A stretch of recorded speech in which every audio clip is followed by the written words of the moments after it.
გამარჯობათ საღამომშვიდობის აპატივცემულო ტელემაყურებლებო, ჩვენ დღეს საშუალება გვაქვს ნახოთ რამდენიმე ძველი ფირი, იმიტომ რომ ლაპარაკია, მაგრამ მაინც ხალხი მართალია ყოველთვის ხალხი ამბობს ყურით გაგონილს თვალით ნანახის ჯობს. აი ნახოთ რამდენიმე ძველი ფირი. აი 1956 წელი საბჭოთა კავშირის ხალხთა პირველი სპარტაკიადის ესტაფეტა ერევნიდან საქართველოს ტერიტორიის გავლით გზას მიიკვლევს ჩვენი სამშობლოს უახლოვდებით ჩვენ საქართველოსა და რუსეთის ფედერაციის საზღვარს. ესტაფეტას გადასცემს მსოფლიოს რეკორდსმენი ნინო დუმბაძე.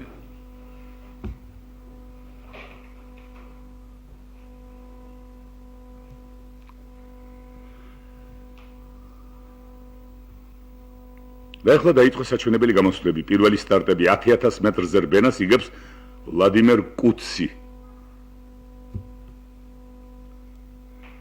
პირველი ჩემპიონი დააკვირდით ამ კადრს საქართველოდან რომან ძნელაძე.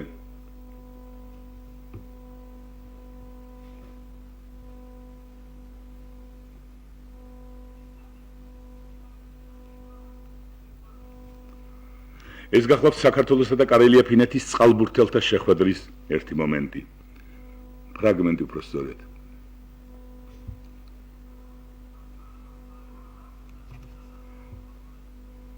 ფეხბურთელთა ნახევარფინალური მატჩი საქართველოსა და უკრაინის გუნდებს შორის. ეს შეხვედრა ჩვენმა ფეხბურთელებმა მოიგეს ანგარიშით 3-1. მერე იყო ფინალი, რომელშიც საქართველოს გუნდმა პირველობა მოსკოვის ფეხბურთელებს დაუთმო.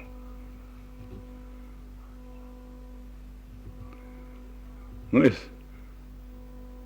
ახლა თქვენ ხედავთ ამ კადრებს ორი თამაშისას, როგორც მოგახსენეთ, ფინალი წააგეს. ეს კადრები კი საბჭოთა კავშირის ხალხთა მეორე სპარტაკიადის სპორტულ ბატალიებს აღბეჭდავს. სიმაღლეზე ხტომაში მთავარი კონკურენტები მოსკოველი იგორ კაშკაროვი და თბილისელი რობერტ შავლაყაძე. რობერტის შესახებ შემდეგ გადაცემაში გვექნება საუბარი, ბევრი ალბათ.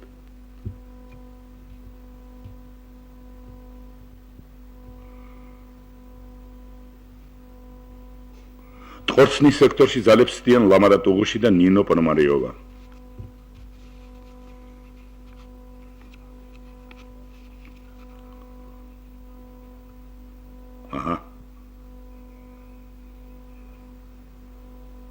ეს უკვე საქართველოსა და მოსკოვის კალათბურთელთა შეხვედრის ფინალია. ერთი დღით ადრე ჩვენმა სპორტსმენებმა დაუვიწყარი ბრძოლა მოუგეს იმხანად უძლიერეს ლატვიის გუნდს. გახსოვთ ალბათ ამ საინტერესო მატჩის ბოლო წუთებზე სამმა ქართველმა კალათბურთელმა შეინარჩუნა უპირატესობა 15 ოკესთან უთანაბორო ბრძოლაში.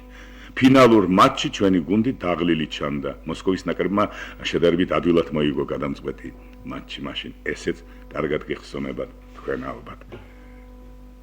და ამ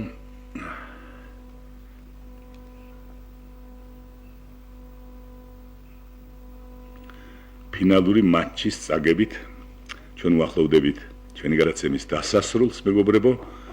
ნებავი მოდით დაგემშვიდობოთ მომავალ შეხვედრამდე.